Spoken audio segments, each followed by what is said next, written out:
오늘의 말씀은 고린도후서 13장 11절로 13절까지의 말씀입니다. 마지막으로 말하노니 형제들아 기뻐하라.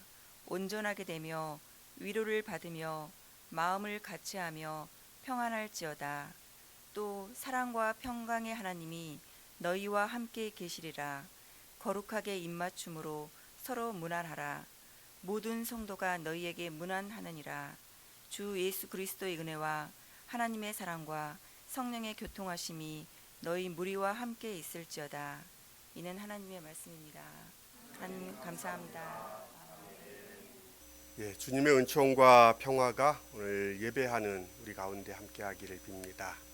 삼위 하나님의 그 일치와 사랑, 그 안에 우리도 일치와 평화를 이루는 우리의 삶이 될 수 있기를 소원합니다. 예배 초입에 이야기했던 것처럼 오늘은 삼위일체 주일입니다. 교회력에 대림절이나 성탄절, 또 주현절, 사순절과 부활절 등 대부분의 절기는 예수 그리스도의 생애와 연관하여 기념하며 기억하는 주일입니다. 그런데 삼위일체 주일은 이런 사건과는 관계없이 기독교의 중요한 교리를 기념하는 주일이기도 합니다. 기독교 신앙의 대상이 되는 주님 하나님으로 고백하는 이 분이 삼위일체이시다라는 것이 그리스도 교회의 중요한 가르침이고 우리의 고백입니다. 성부 하나님, 성자 예수 그리스도, 그리고 성령 하나님을 우리는 우리의 주님으로 고백합니다. 이 점에서 삼위일체 주일은 독특한 주일이기도 합니다.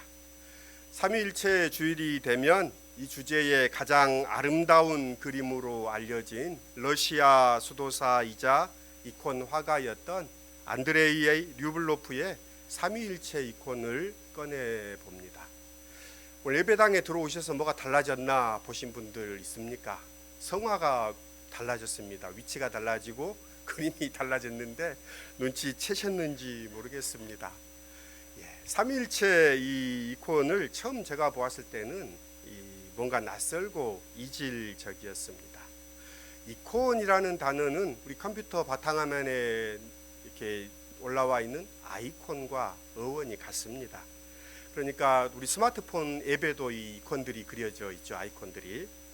마찬가지로 이 컴퓨터의 아이콘이 이 프로그램의 방대한 수학적 논리를 감성적으로 상징하는 것이라면 중세인들에게 이 이콘은 보이지 않는 것을 보게 하는 육화된 감성적 상징이다라고 이 러시아 미술사에서 이진수 교수는 이렇게 이야기했습니다. 그러니까 보이지 않는 세계를 어떤 도식으로 그려놓은 창과 같은 게 이콘이라는 이야기입니다. 이콘을 처음 볼 때는 다른 종교와는 달리 우리의 감각에 그렇게 즉시 와닿지 않습니다. 그래서 그 그림을 본다고 해서 감정적으로 어떤 자극을 받지도 않습니다. 어떤 황홀함이나 상상력이나 이런 것을 자극하지 않습니다. 그러면 왜 이것을 볼까? 헨리 나우에는 이 이콘을 어떻게 보아야 하는지 이 삼위일체 그림에 대한 한 권의 책도 남겨놓았습니다. 처음에는 이런 이콘들이 경직되어 있고 또 생명력이 없고 도식적이고 정형화되어 있습니다. 그래서 이콘의 참 모습은 드러나지 않습니다. 그래서 헨리 나우에는 이렇게 이야기합니다. 그러나 이 이콘 앞에 참을성 있게 기도하면서 그 앞에 오래 머문 뒤에야 우리는 서서히 그 그림이, 그 이콘이 말을 걸어오기 시작한다는 것을 알게 된다라고 말합니다. 그림을 잠깐 설명해 보면 이 안드레이 류블로프는 이 삼위일체를 1410년에 이 작품을 완성했습니다. 그래서 성 세르기의 삼위일체 수도원에 이 그림을 봉헌했는데요. 안드레이 류블로프가 살았던 이 1400년대의 러시아는 아직 국가를 온전히 이루지 못하던 때였습니다. 타타르족의 지배하에서 조금씩 독립의 가능성이 커져가던 시기였습니다. 그래서 백성들은 약탈과 방화, 이런 전란의 이런 사건들을 날마다 경험하던 시기입니다. 또 흑사병이 창궐하던 시기와도 이렇게 있다 있습니다. 르블레프의 이 삼위일체 그림은 창세기 18장에 아브라함과 사라를 방문했던 세 천사 이야기를 모티브로 하고 있습니다. 세 명의 천사가 아브라함과 사라를 방문했던 이 이야기를 당시에 많은 이콘 화가도 그렸습니다. 르블레프의 이콘 화가의 독특한 점은 이 이콘에 아브라함과 사라가 등장하지 않는다는 점입니다. 그러면서 배경에 마물의 나무를 통해 이 소재가 어디에서 왔는지를 알려줍니다.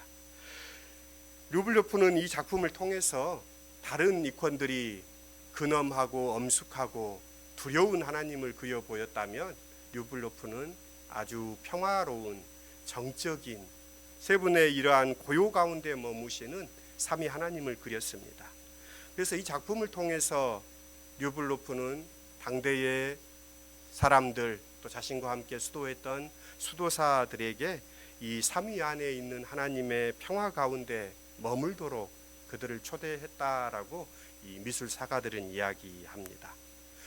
그림을 보면 성부와 성자와 성령을 상징하는 세 인물이 고요히 앉아 있습니다. 그러면서 서로가 서로를 향한 깊은 일치와 신뢰를 그들의 시선으로 표현하고 있습니다. 그림을 보면 후광이 있고 또 날개가 있는 것을 통해서 이들이 새 천사로 우리는 이해할 수도 있습니다. 가만히 그림을 보면 이 세 인물은 닮아 있습니다. 그래서 이 부분은 세 분이 일체이신 동일한 본질이라는 의미를 담고 있습니다. 그러면서도 셋은 조금씩 다릅니다. 입고 있는 의상을 조금씩 달리 표현합니다. 세 분의 위격이 다름을 표현하기 위함입니다. 그림을 보면 보는 이의 왼편에 옅은 황금색 가운을 입고 있는 분이 성부 하나님을 그린 것이다 라고 이야기를 합니다. 언뜻 봐서는 누가 성부이고 누가 성자고 누가 성령인지를 잘 알 수 없습니다. 그러나 그림 사가들은 설명합니다. 옅은 황금색의 옷을 입고 있는 분이 오늘 이 집의 주인이신 성부 하나님이시고, 붉은색 옷을 받쳐 입고 푸른색 옷을 이렇게 걸쳐 입은 분이 성자 예수 그리스도, 그리고 녹색의 옅은 옷을 입고 있는 분이 성령 하나님을 상징한다 이야기합니다. 이 세 분의 가운데에는 네모난 식탁이 놓여 있습니다. 그 식탁은 세상을 상징하는 것이요, 이 식탁의 가운데에는 성례전의 상징인 성찬, 아브라함과 사라가 대접했을 음식이 그 안에 놓여 있습니다. 서로 다른 곳을 응시하고 있지만 그분들의 고요히 앉아있는 그 앉음새는 세상의 어떤 풍파도, 어떤 환란도, 어떤 위협도 그들을 범접할 수 없는 그런 분위기를 자냅니다. 이 그림을 가까이 오래 보면 이 그림 안에 평화를 느끼게 됩니다. 헨리 나우에는 이 그림에 대해서 이렇게 이야기합니다. 이 거룩한 모습을 믿음의 눈으로 보면 볼수록 장식품이나 교리의 보조 해설을 위해 그린 것이 아니라 그 안에 들어가 머물기 위한 거룩한 장소로 그렸다는 것을 깨닫게 됩니다. 이 이콘 앞에 앉아 기도하다 보면 우리는 거룩한 세 천사가 나누고 있는 친밀한 대화에 동참하라고, 그리고 식탁에 더불어 앉으라고 부드럽게 초대하는 것을 체험하게 됩니다. 그러니까 헨리 나우에는 저 그림을 이렇게 지그시 계속 바라보면서 그 식탁 안으로 우리를 초대하고 있다라는 소리를 듣게 될 것이다 라고 이야기합니다. 성자께서 몸을 기울이신 성부의 움직임과 성부께로 몸을 기울인 성자와 성령 두 분의 움직임은 통일된 움직임을 이루고 있고, 기도하는 사람은 그 안에 마음이 드높아지고 든든해집니다 라고 헨리 나우에는 이 그림을 묵상하고 합니다. 저도 이 삼위일체의 주일이 되면 저 그림을 다시 보면서 삼위일체 하나님의 깊은 일치와 또 그분의 사랑과 하나됨을 이렇게 느껴보려고 합니다. 그 안에 머물려고 합니다. 여러분들도 그 삼위일체 안에 초대받고 또 머무실 수 있기를 빕니다. 우리가 드리는 이 주일 예배의 예식 안에도 삼위일체에 대한 신앙 고백을 담아내기 위한 그런 노력들이 이 예배 안에 있습니다. 예배 안에 삼위 하나님을 어떻게 높이고 어떻게 찬양하는지 우리는 세심하게 살필 필요가 있습니다. 그래서 삼위일체 주일에 이것을 우리에게 일깨우는 그런 시간이기도 합니다. 요즘 이제 챗 GPT가 한참 이렇게 세상을 바꿀 거다라면서 이렇게 나오는데요. 요즘 스마트폰 앱으로도 이 오픈 AI가 들어와 있더라고요. 그래서 한글로 물으면 얘가 이 문자 텍스트로 대답을 해줍니다. 그래서 오늘 아침에 일어나서 챗 GPT한테 물었습니다. 개신교 예배 안에 삼위일체가 어떻게 표현되어 있느냐라고 물어봤더니 챗이 4가지를 대답하더라고요. 그가 이렇게 대답합니다. 여러 개신교 교회들은 삼위일체를 하나님의 새 신성한 존재인 성부와 성자, 예수 그리스도, 성령으로 이해하고 경배합니다. 이를 예배에서 표현하는 방법은 예배 형식과 교회의 전통에 따라 다를 수 있습니다. 몇 가지 일반적인 표현 방식은 다음과 같습니다. 그러면서 4가지를 설명합니다. 첫째, 찬송과 찬양이 이 삼위일체 하나님을 표현한다고 합니다. 예배 찬송가나 찬양에서 성부, 성자, 성령의 신성한 특성과 역할을 찬양하고 예배자들이 그들에게 경배하는 가사를 포함하고 있습니다. 이게 하나고요. 2번째, 기도입니다. 우리가 목회 기도를 이렇게 듣지요. 우리가 기도문을 작성해 보면 성부와 성자와 성령을 의식하게 되지요. 그래서 성부 하나님께 성령의 도움을 받아 성자 예수 그리스도의 이름으로 우리가 기도합니다. 예배 중에 성부와 성자와 성령에 대한 기도가 있을 수 있으며 이는 새 신성한 존재와의 교감과 경배를 나타냅니다. 라고 책이 2번째를 대답합니다. 3번째로 삼위일체는 말씀에 나타난답니다. 설교와 성경 읽기를 통해 성부와 성자와 성령에 대한 말씀이 나누어질 수 있습니다. 이를 통해 신앙적 이해와 새 신성한 존재에 대한 깊은 경외심을 갖게 합니다. 4번째로 성찬식도 설명합니다. 몇몇 개신교회에서 성찬식을 통해 성부의 사랑, 성자의 희생, 성령의 동행에 대해서 기억과 또 신앙 공동체의 연결을 경험할 수 있습니다. 이러면서 셋은 이렇게 대답합니다. 이러한 방식을 통해 개신교 예배에서 삼위일체의 개념과 새 신성한 존재에 대한 경배와 신앙적 이해가 표현됩니다. 똑똑하다 이런 생각을 하면서 묻는 즉시 답을 하는 것을 보면서 이 답을 하려면 한참 좀 숙고를 해야 될 텐데 바로 답을 하는 것을 보면서 이게 만만치 않구나 그러면서 얘와 대화를 앞으로 좀 많이 해봐야겠다 이런 생각을 하게 됩니다. 우리의 예배 안에 이 삼위일체가 담겨져 있는 거죠. 우리는 이 삼위 하나님께 신앙 고백합니다. 삼위일체라는 말은 성서 어디에도 없습니다. 그래서 이게 라틴어 트리니타스라는 2세기의 교부였던 터틀리아누스의 편지에서 이 삼위일체를 뜻하는 트리니타스라는 용어가 처음 사용됩니다. 그렇다고 해서 이 삼위일체 교리를 터툴리안이 고안해내거나 만들어낸 것은 아닙니다. 초대교회의 신앙 고백 안에 성부와 성자와 성령의 이름으로 세례를 베풀고 또 성부와 성자와 성령의 이름으로 행했던 그런 초대교회의 신앙의 고백이 있었기 때문에 그 고백을 이제 정리하면서 교리화한 게 삼위일체죠. 그러니까 삼위일체를 만들어서 교리화한 것이 아니라 삼위일체적인 이런 신앙 고백이 공동체 안에 있었기 때문에 이것을 담아 신앙 고백하고 있습니다. 오늘 본문이 되는 고린도후서 13장 13절은 우리 예배에 늘 축도로 반복합니다. 여러분들이 의식하는지는 모르겠지만 이 축도를 통해서 삼위 하나님과 우리가 고백합니다. 예배를 축도로 마치는 것은 축도가 예배의 마침표가 아니라 이 쉼표가 되기 때문입니다라고 예배 신학자인 베스터만은 이야기합니다. 그러면서 축도의 의미를 그는 이렇게 설명합니다. 예배 안에서 일어난 일과 예배 밖에서 일어난 일을 연결짓는 다리라고 이 축도를 이야기합니다. 그러니까 세상으로 나아가는 다리가 되는 기도이기도 합니다.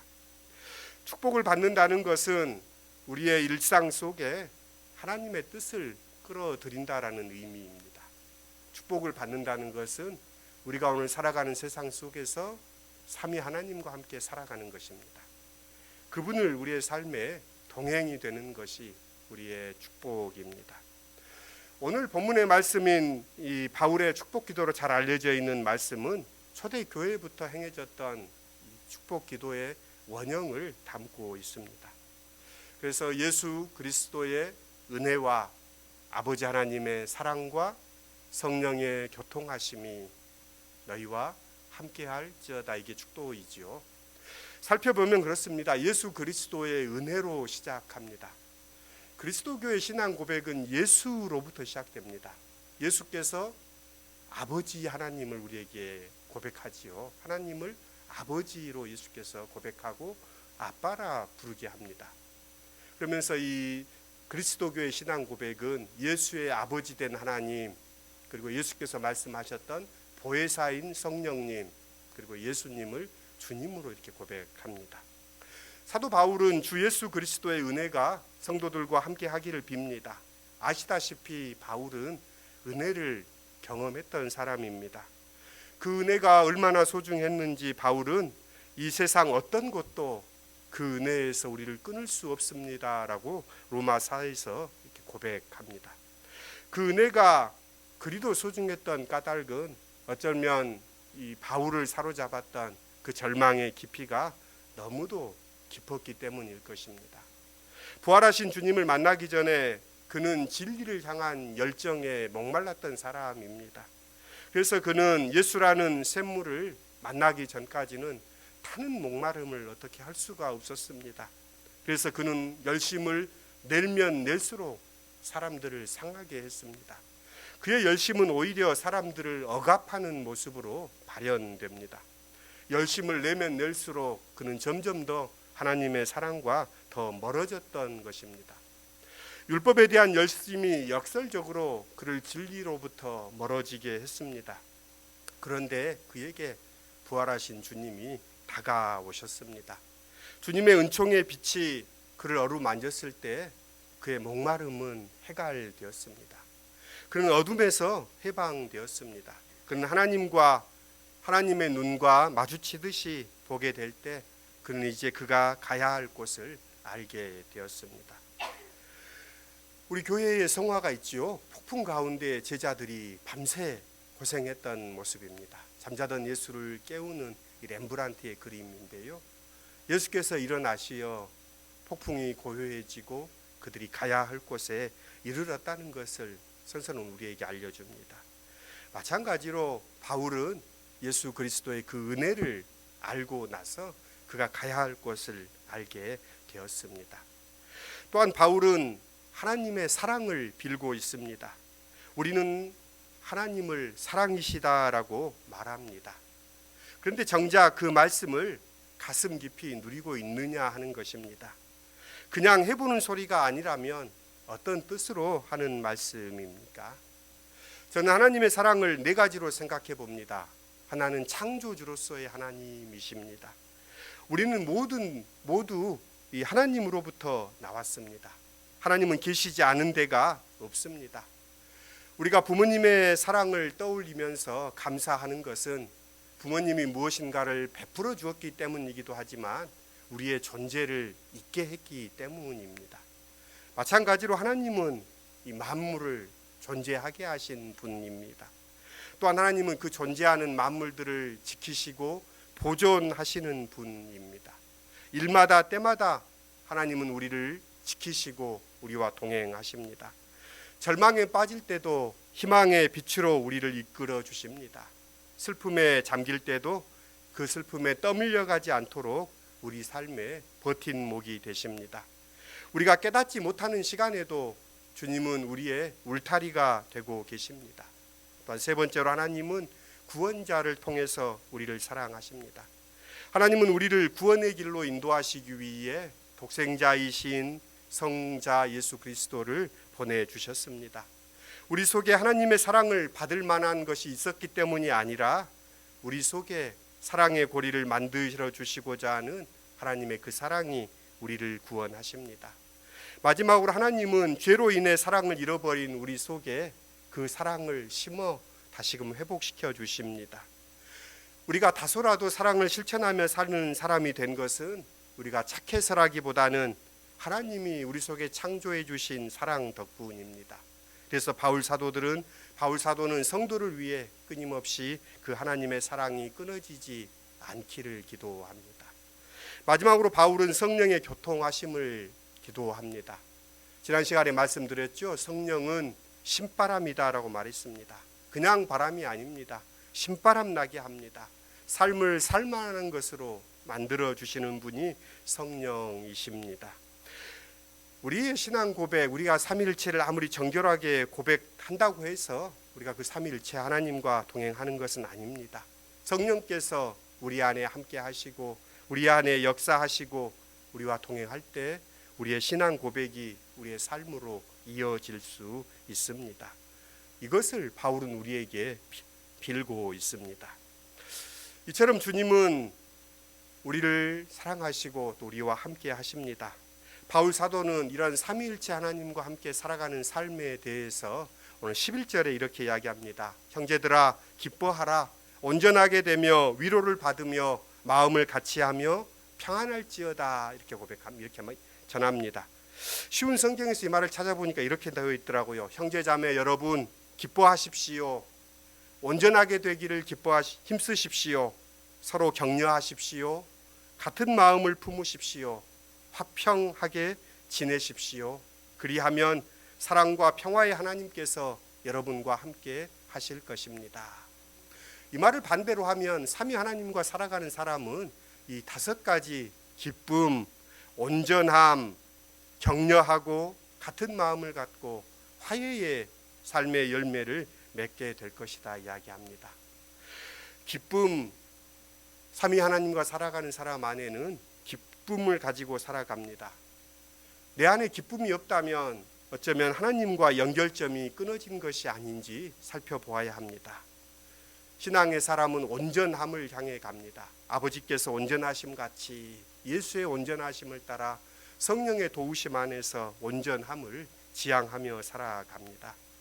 또한 하나님의 사람은 격려하는 사람입니다. 힘들고 지친 이들을 그냥 지나칠 수 없는 사람입니다. 하나님의 사람은 같은 마음을 품고 공감할 줄 아는 사람입니다. 타인의 아픔을 느끼고 치유하려는 사람입니다. 분열하는 곳에 화평을 가져오는 사람, 그가 삼위 하나님과 동행하는 사람입니다. 오늘 삼일체 주일을 맞으면서 이런 사람과 만나고 싶다라는 생각을 하게 됩니다. 이런 사람이 되고 싶기도 합니다. 또 그런 사람을 지향합니다. 그런 참 사람이신 예수를 다시금 바라봅니다. 오늘 마음으로 읽는 글에는 아름다운 사람을 만나고 싶다라는 시를 실어 보았습니다. 시는 이렇게 이야기합니다. 항상 마음이 푸른 사람, 마음이 따뜻한 사람, 밤하늘의 별 같은 사람, 유혹과 폭력 앞에 흔들리지 않고 언제나 제 갈 길을 묵묵히 걸어가는 의연한 사람, 마음을 하늘로 열고 사는 사람, 이런 사람이 만나고 싶다라고 합니다. 삼위 하나님 안에서 살아가는 사람이 이런 사람이지 않겠습니까? 우리가 그런 사람 되기를 소원합니다. 레아에서 참 불화하는 세상에 평화의 메시지를 전하고 했던 류블로프의 그 마음이 삼위일체의 작품으로 남았던 것처럼 오늘 이 세상 속에서 삼위 하나님을 모시고 사는 우리들 속에 평화의 징표가 이 세상에 세워질 수 있기를 소원합니다. 평화의 깃발이 되는 주님의 교회가 되기를 소원합니다. 삼위 하나님 안에 머무는 우리 모두의 삶이 될 수 있기를 소원합니다. 기도드리겠습니다. 거룩하신 삼위일체 하나님을 기념하는 삼위일체 주일, 삼위 하나님의 깊은 일치와 신뢰, 친밀한 사랑, 그 안에 평화에 우리도 들어가고 싶습니다. 끝없이 분열하고 찢겨지고 갈라진 세상에서 살아가는 우리들, 주님의 평화 안에 거하게 하옵소서. 삼위일체 주일, 세상을 새롭게 하시며 사랑 가운데 붙드시며 평화의 길로 이끄시는 삼위 하나님 안에 우리를 이끌어 주십시오. 예수님의 이름으로 기도드립니다. 아멘.